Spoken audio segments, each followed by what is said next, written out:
Hi, friends. Thanks for joining us. Smash that subscribe button below. Thanks for all the growth in the past couple weeks. Congratulations to the huge fan who won the Milt Stiegel jersey. You'll be seeing that at Banjo Bowl. Can't wait to meet you.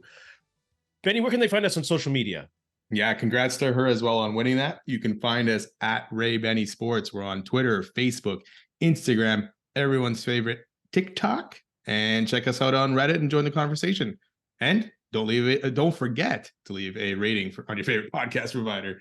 Woo! We got Winnipeg Jets Talk brought to you by Fahrenheit Airbrushing. We got the CFL Talk and NFL Talk, but let's start off, of course, with our Winnipeg Blue Bombers and the Banjo Bowl.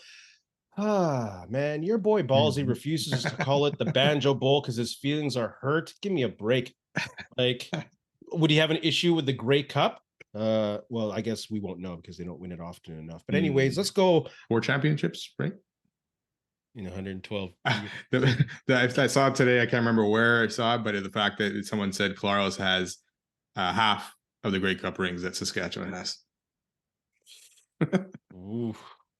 It's the truth, though. It is. And it's rivalry time, so it's getting a little personal. Sorry, Rider fans, but not sorry. Bombers, Roughriders, what boxes need to be checked for the Bombers to win? You go first.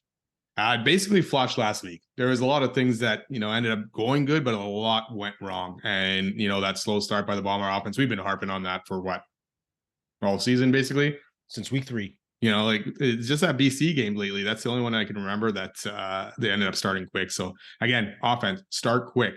A lot quicker. Get Oliveira involved. And if things are struggling in the passing game, like you said, they were going downfield a lot last game. If that's not working, let Oliveira pound that D line early, and maybe that'll open things up and get their receivers, Claros, more time to find those receivers. In regards to finding more time and what the Bombers need to do on offense, what do you think I'm going to ask for? O-line protection. That and blocking. Play the heavy set. Oh, the heavy set. Sorry, yeah. There you go, with the tight end. Not only do they need that to open up some play, but they can beat the shit out of the Roughriders front 7 with that. They can bully them and they can run them over with Oliveira. Let them get momentum, get them far into that linebacking core without getting touched. And he can just pound that Rider D at the beginning with that heavy, and you can get what's his name? The guy who replaces Jeff Gray, Dobson. You can get him in early, and both of them will get some momentum going and some, cohesiveness on the line. So I think really using that heavy set is beneficial for them to start the game, especially. Yeah, if you have to take one of those receivers out for bits and parts of that, first half of the game, even go ahead, do it, man. I don't think any of them are going to complain. But yeah, that heavy set needs to be used, and like I said, it's worked. It worked a lot against BC. The guys were open; they had time. And with the heavy set, and we'll get to this in a second, believe me, with special teams, you can afford to maybe take Dembski out and maybe he can take some punts because he is darn good at doing that, or he was when he was in Saskatchewan. And he can also use play action on first down. They see that heavy set, they will bite on the run, and that'll open stuff up over either on the top or short intermediate. So yes, heavy set and O-line play. Yeah, and like you had mentioned, or you retweeted someone that Janarian Grant's now till October at least, right? And McRae has been put back on the practice roster. So is it going to be Jamal Parker returning kicks and punts? Or maybe Dembski is moving there to do one of them, at least kick returns, possibly? I would love to see Dembski because he has it in him as a returner. But they got to do something. A valuable receiver. Yeah, but when you have the other guys at receiver that can take, help out, basically, then Dembski is a little bit expendable to be used. Obviously, you want Dembski playing wide receiver as well if you can, because he is fantastic. And he steps up in these games, especially against Saskatchewan. So, it'll be interesting to see what they do there. But they got to figure that thing out.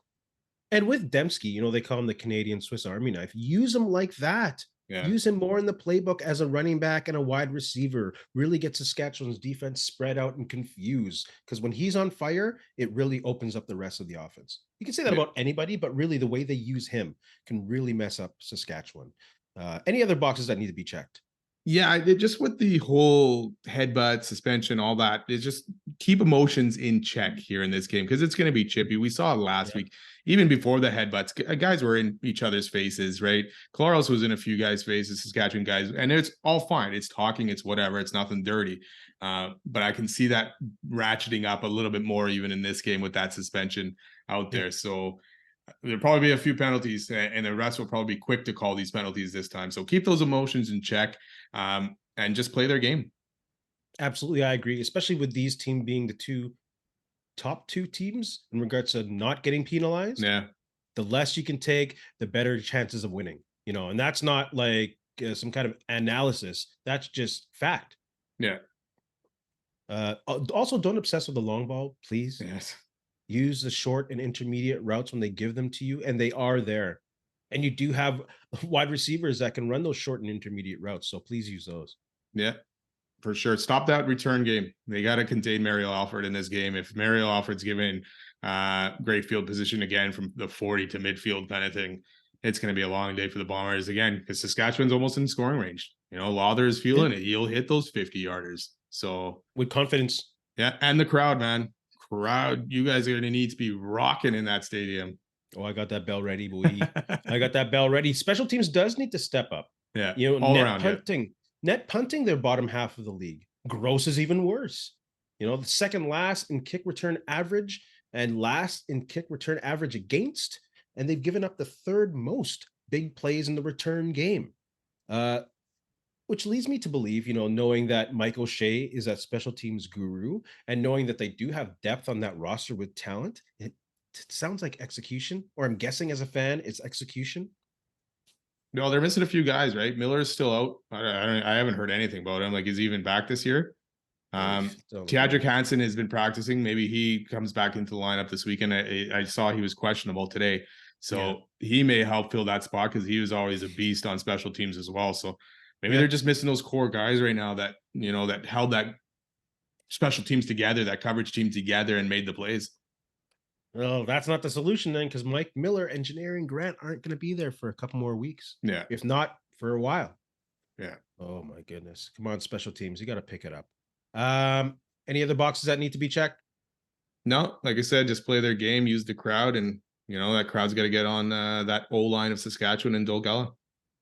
I think that offensive playmaking or play calling has to be a little more dynamic. And I guess we kind of touched on it earlier with using Dembski more and using motion, but they really got to mess those Rough Riders up. Keep them guessing.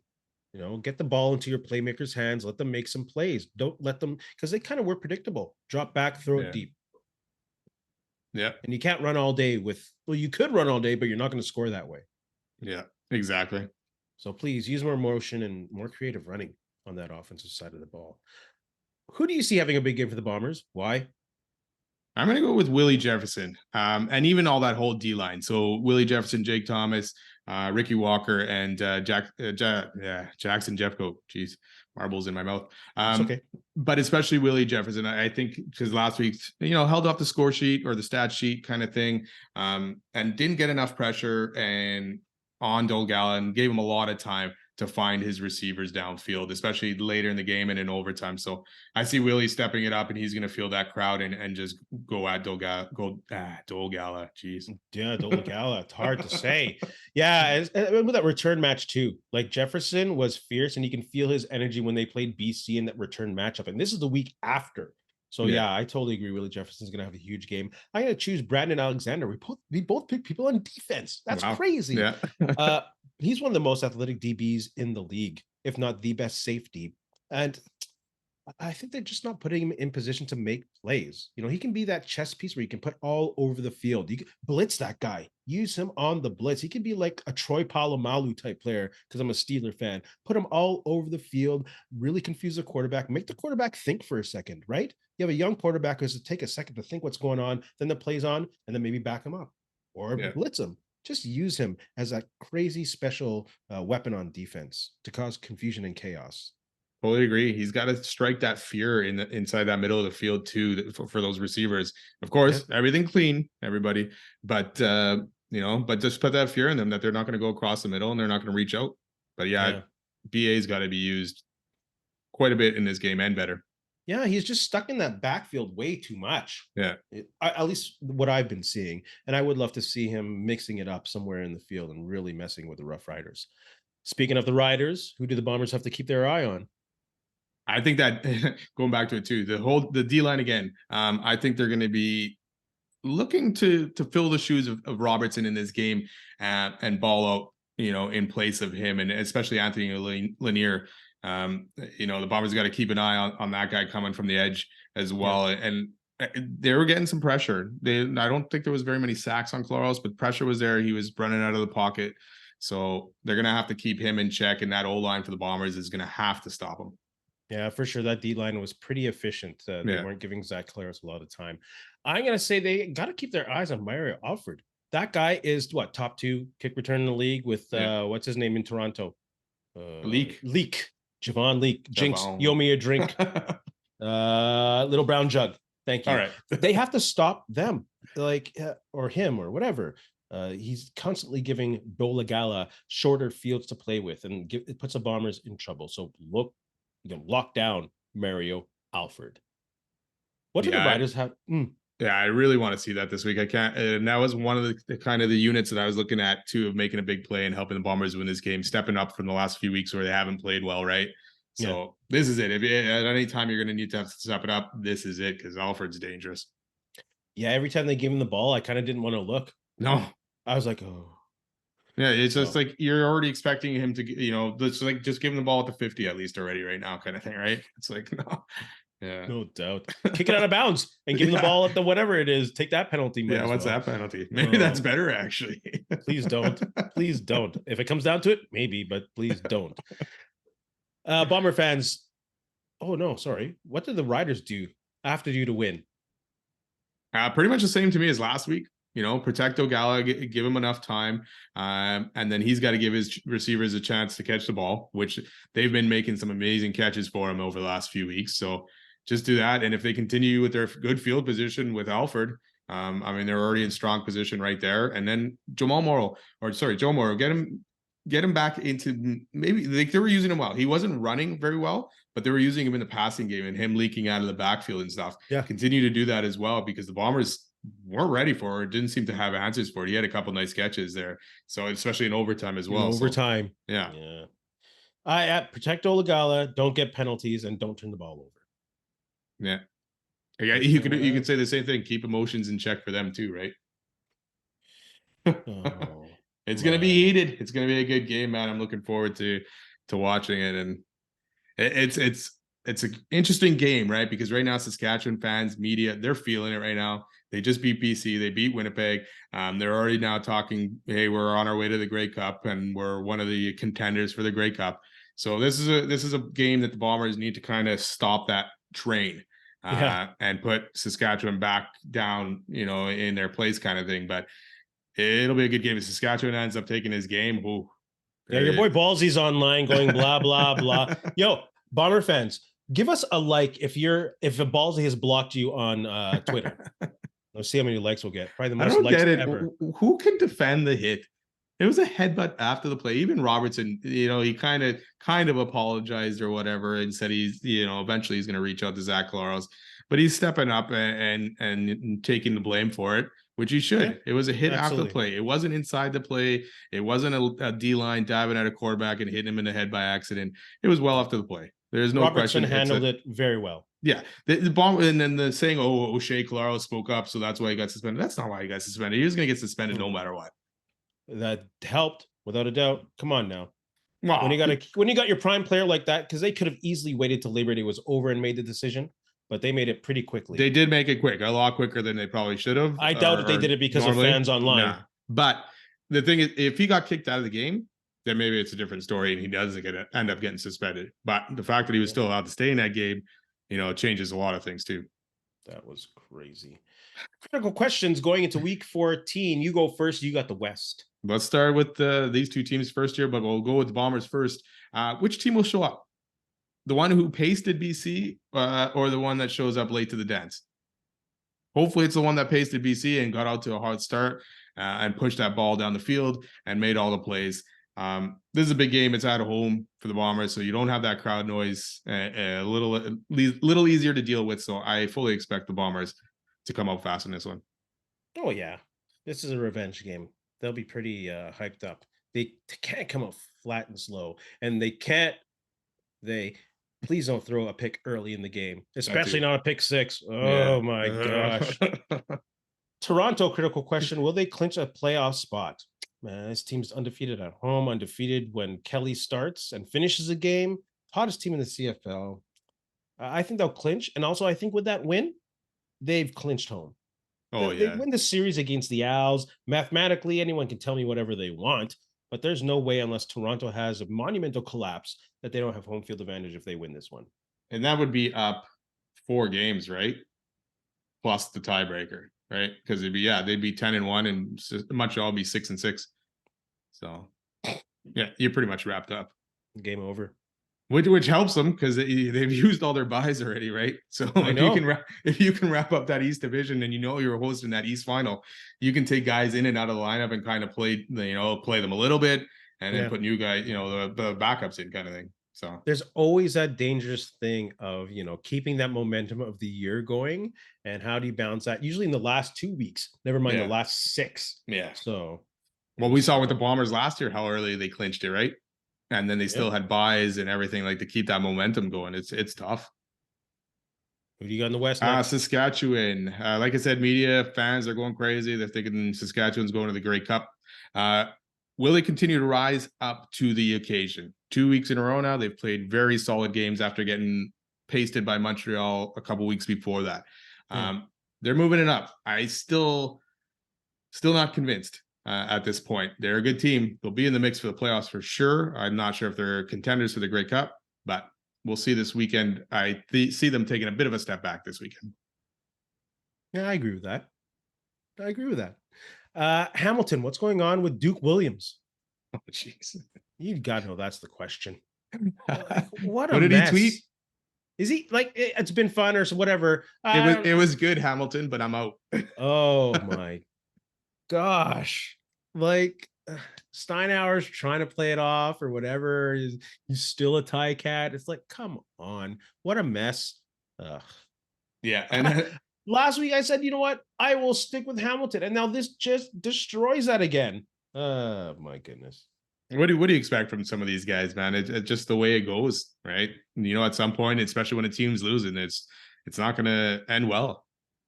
So BC, they're on the bye this week. But are they on the right track after losing 2 of their last 3, winning their last game after losing 2 in a row? I think so. I don't know if they're getting fully back to what they were. Their defense gave up a lot of yards and points to Montreal last week, so I'm not sure if that unit's still at the same level. But I definitely see BC making a run here and maybe challenging the Bombers still for that first place, depending on what happens this weekend with the Bombers. But definitely be in that mix for second. Oh, without a doubt. Unless Saskatchewan wins this weekend, it gets them closer too. That'll be huge, actually. Yeah. You can't bank on these anymore. Every time we see an ass kicking coming, we get bit hard. Oh, yeah. I'm going to go. You know what? We talked about Hamilton and Toronto. Why aren't they playing this week? Oh, my God. Yeah, I don't know what happened there with these Labor Day Classics in the back-to-back, but from what I can remember, that it was always Hamilton and Toronto playing the back-to-back as well, right? But now it's been 2 years in a row that they haven't done it. It does not make sense to me. That's where the heated rivalry and the rivalry gets bigger, right? And you have more fans showing up. The possibility of how many more fans would have showed up in Toronto this week to watch that Hamilton game and watch the back-to-back kind of thing. So and ratings. Yeah, they got to figure something out. You can keep Ottawa, Montreal, and BC rotating until maybe they find a 10th team or something like that.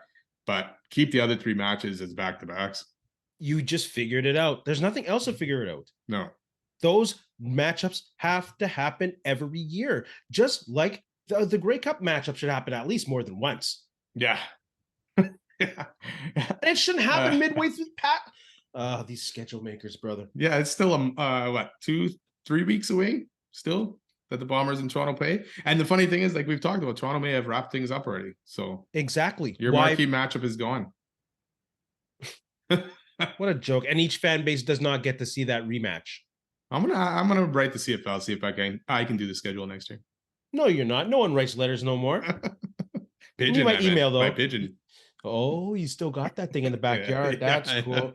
Yeah. Ottawa. Will Ottawa finally take the turn? I know it's a silly question. Now or never. Now or never, man. It has to be.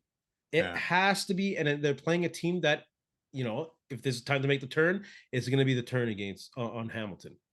So yeah, this is their easiest game of their remaining schedule. yeah. You lose it, and Yes. your chances are pretty much done because their schedule is tough. So yeah. I hope they That's my do. question. I hope Bobby Dice can, man. Edmonton. Who knows where the season's going to end up for Edmonton? So at this point, they need to develop Trey Ford. Can they do it the right way? And then maybe this season ends up being a win if Trey Ford gets better to the end of the season, and then coming into next season, it's a lot more to look forward to for the team and the fans. They do. They got to commit 100%, make sure he's the guy. And, you know, I think Jarrett Jackson is the offensive coordinator for him. Yeah. Even if you get a different head coach, I think the way he's developed in the past couple of weeks as a legit weapon in the CFL, yeah, you know, passing slowly, getting better. Yeah. Slowly more efficient. He's not making huge mistakes and giving up the ball.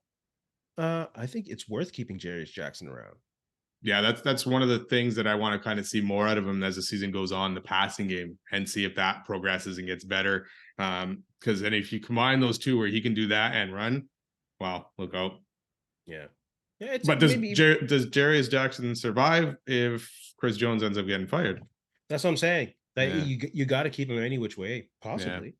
Yeah. I'm sure often, Jones is probably sticking around for a third season anyways. Yeah, might as well.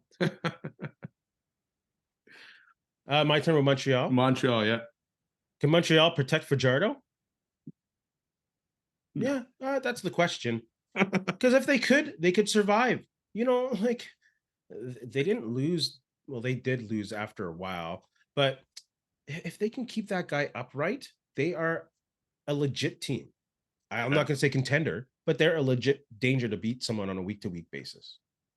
Yeah, they would be a lot scarier against these top teams if they could, right? Because all these top teams have great D lines, and and it's either Fajardo's O line and it's Fajardo too himself, right? Just guy's not seeing things, and we've seen it with Saskatchewan over the last couple of years. He's just gotten worse and worse with reading things or figuring things out. I don't know. So, and it does kind of beg the question of, is Jason Moss's offense susceptible to sacks the way he schemes? I don't know. I'm not a coach. I don't have access to that information, but I can ask that question.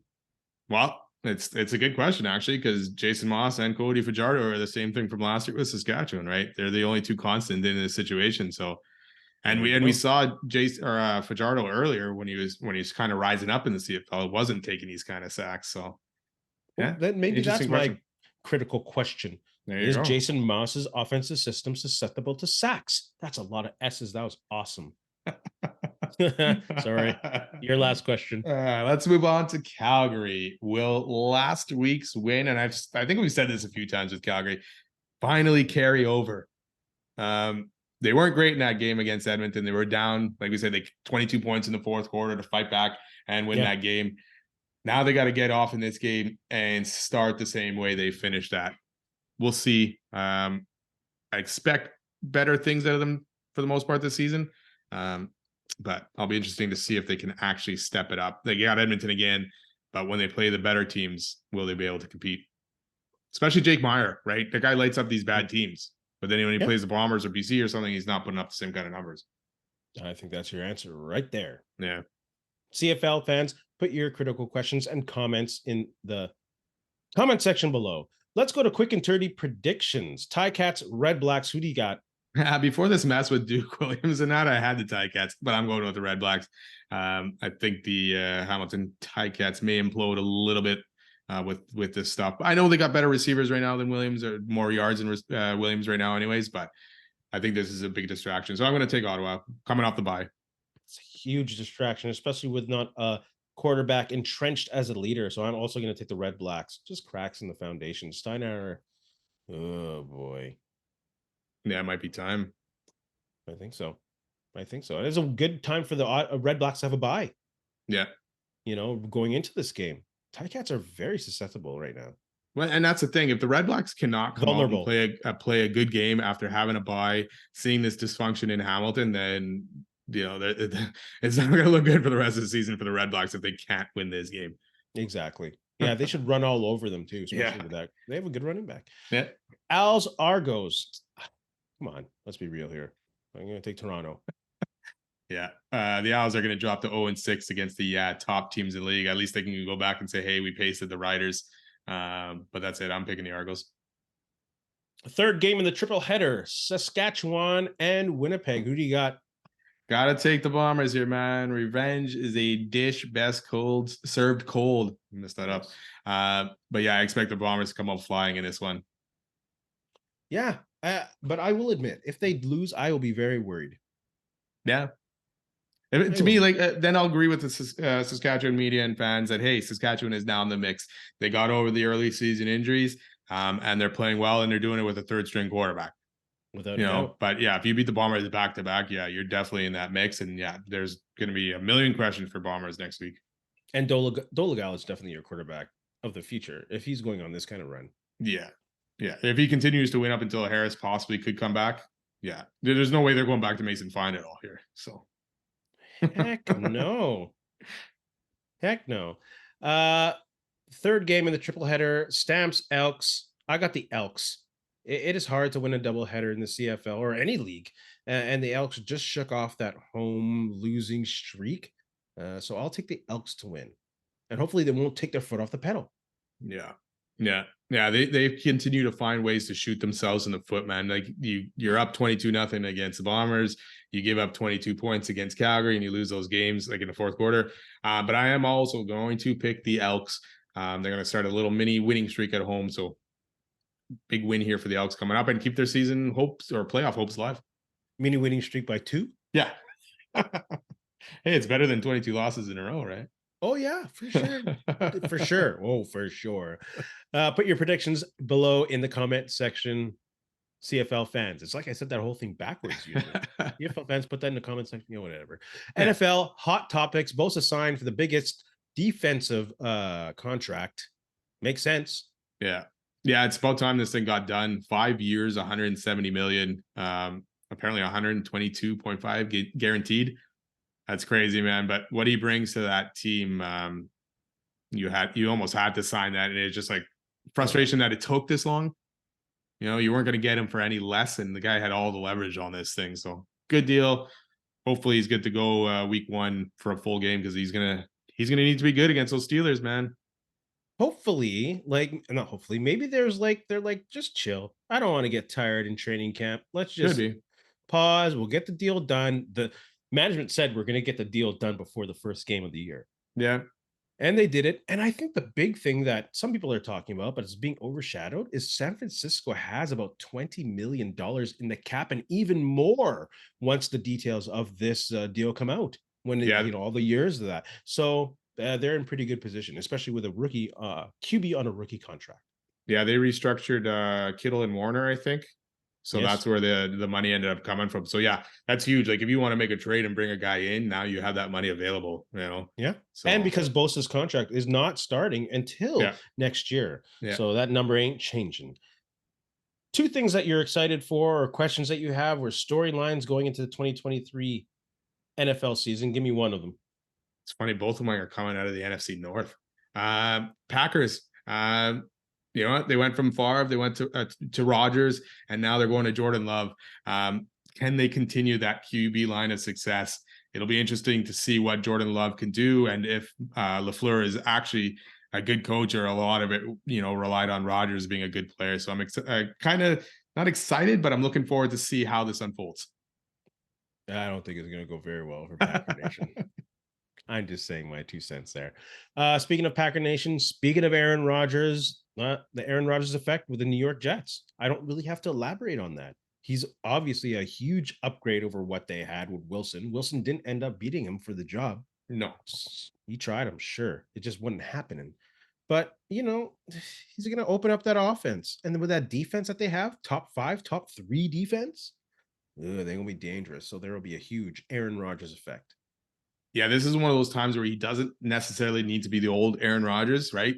He could be the guy that limited his mistakes and all that, because he's always done very well at that, and let that D, kind of carry them a little bit. Oof. You got number 2? Going back to the NFC North again, Lions, Detroit Lions. Is this the year they finally become relevant again? Can they live up to the expectations? The NFC North's kind of open. I know the Vikings are good. Viking fans just chill. But the Lions they're stepping up. They look good to close out the season last year. Let's see. Can they finally do it, live up to the expectations, and toss that, I don't know, that moniker of how bad they're off their backs? So when you say relevant, what does that mean? Make the playoffs. Appearance? Yeah, make the playoffs for sure. They have to make the playoffs at this point. Maybe make a little noise, win a game, but have this start them on their way to relevance more. And that, next year, obviously, even say they even make the playoffs this year. Next year, the Detroit Lion way is usually to not make the playoffs the next year, right? Mm-hmm. So let's see them build something and see if they can start to create a good team in Detroit. I'm cheering for Dan Campbell. Yeah. I like that, dude. My second one is, can the Chiefs repeat as Super Bowl champions? I think they have the best chance of any team recently since the Brady Belichick Patriots to be a dynasty. I'm taking the Eagles to be in the Super Bowl, but I'm also a fan of watching sports history, so it would be cool to see them win another one, a repeat, and try and start a dynasty. So I think that's another big one for me. Yeah, that conversation of who's better, Mahomes and Brady, will get stronger and stronger. I know there's a lot of other quarterbacks that are still in the mix that are higher than Mahomes at this point, but he, like he said, he's striving to match Brady's 7 Super Bowls, right? So, or match or better, at least. Do you think he will get there? I don't know. 7? I don't think so. I think there's a lot of good teams in the NFL right now, so I think they can kind of go either way. But I don't think he's going to get to 7. With that said, I don't think he needs to get the 7 to be considered a better quarterback than Tom Brady. No, not at all. And then a lot of people say, Dan Marino is still probably one of the, well, not probably, he is one of the best quarterbacks to ever play the game. He's never won a Super Bowl, right? So you don't necessarily need the most to be the GOAT. Yeah, he's definitely one of the best passers in the game. Jets Talk brought to you by Fahrenheit Airbrushing. Thank you very much for supporting us. Stand out on the ice, pavement, or the field with a custom airbrush helmet or goalie mask. A local Manitoba business with affordable solutions for any project. Check out Fahrenheit Airbrushing on Facebook or call them at 204-891-7431. Tell them Ray and Benny sent you. Let's look into the Winnipeg Jets crystal ball and see what future faces the team going into the 2023-24 season. What are some of your predictions for them? Nick Ehlers leads the team in points this year. Finally, hopefully getting those first line power play minutes. I see a big year coming from him. So I'm going to predict that he's leading the team in points. More than Kyle Connor? Points wise, yeah. Not goal wise. More than Kyle Connor? Yeah. Yeah. Okay. My first question is, will Hellebuyck play less than 62 games this year? Lauren Brossois is in, and his performance last year, I think maybe they'll have more confidence in him as a backup than they had before. And I think it'd be good for Hellebuyck to play less than 62 games. And Brossois could take a load at 20 or even more than that. So I think he will play less than 62 games this year. Yeah, as long as Brossois can stay healthy enough, I'd like to see that as well, and not have Hellebuyck play so many games and then try to have him play all these games in the playoffs as well. So yeah, Brossois has shown that he can play well in this league. Obviously played very well in the playoffs last year until he got hurt. So yeah, I totally agree and hope that one actually happens. Didn't Allmark win the Vezina with less than 50 games? Yeah, something like that, because him and Swayman shared a lot. Yeah. But yeah, Allmark was the main guy, but yeah. I think he was definitely he played the most games, but not by much. Yeah, that team was freaking good though. Oh, what a disappointment. What are your next question? Well, talking of Kyle Connor, while I don't think he's going to lead the team in points, definitely in goals, and I think he's going to break 50 this year. Oof. Really? Yeah. I think this team's offense is going to drop under Rick Bowness and the new core. I think the offense might drop. I don't think they'll be an offensively better team, so that might be tough. That's a good one, though. Could be, but they're going to need goals, man, from somewhere. Or play better defense. That too. Speaking of that, will the team buy into Rick Bowness? Yeah, with Wheeler gone, especially with Dubois gone, I think the ability to shake off that reputation of a toxic locker room is there, and they can shake off that moniker of no pushback from Bowness. They got to prove that to him. So yeah, I think they'll buy in. Yeah, I hope so. Yeah, this could end up being another lost season. Possibly it could go one of two ways, obviously, right? So hopefully they buy in and listen to him a bit more. Speaking on that, then Mark Scheifele signs a long-term deal with the Jets at some point this season, or he doesn't get traded now or at the trade deadline. I feel like if things go well, things will be reconciled, and maybe that locker room gets a bit better. Scheif ends up staying, and the fans we all get together and we all love Scheifele again. Hopefully. Hey, yeah, why not? Why not? I'd love to see that, man. I love to see that. You can't lose a number one center like that, man. You need centers in this league to win. So right now, that would leave us very bare with Perfetti, I guess, possibly after that, and then Lowry. So on a contending team, on the let's say the 6 best teams in the NHL, is he a number one center? Scheifele? Yeah. Trying to think of those are already with McDavid, Matthews kind of thing. Probably not. That defense is sus sometimes. Yeah, he's not a good all-around player, right? So hey, he got the offseason to improve it, though. Yeah. I believe. Yeah. I believe. My last prediction: the Jets are making the playoffs. I just think that they have better goaltending, especially that we talked about Brossoit taking some load off of Hellebuck than Minnesota, or maybe not Dallas, Minnesota, and someone else that's kind of in the mix there. St. Louis, Nashville. Yeah. We have better goaltending than them, and I think that'll take us to comfortably in the central a playoff spot rather than mingling with the wild card. At least, but the Jets are making the playoffs. Wow, for sure, bro. Wow. Yeah, Jets fans, put your predictions below. Thank you, Fahrenheit Airbrushing, for supporting Winnipeg Jets Talk on Ray and Benny. Benny, you have anything to say to our friends? Yeah, don't forget, check Fahrenheit Airbrushing on Facebook. A lot of great helmets and other stuff done as well. So, you know what? Thanks a lot for listening. Don't forget to subscribe and follow, and have fun at the Banjo Bowl, and Gold Bombers go. And in the famous words of Dwayne "The Rock" Johnson, if something stands between you and your success, move it. Never be denied. Go Blue. If you're picking an NFL offense to start, you going to draft Mahomes or are you going to draft Brady?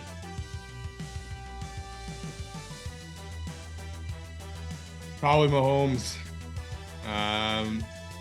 Are we going based off like stats wise, or we're going on championships? You go with whatever you want. I mean, to me, Mahomes justify it however you want. Yeah, Mahomes just gets it done stat wise, right? Brady was more slow and steady, didn't necessarily need all the stats, I guess. Maybe not. Yeah, I'm going Brady. Yeah. Brady can play with any offensive coordinator. He didn't, other than Randy Moss, and they didn't win the Super Bowl. He could play with Deion Branch. I can go on with all those tight ends, and especially with Gronk. And he didn't really have a consistent, strong running game. Like, he was there, but, you know, he didn't have like an RB1.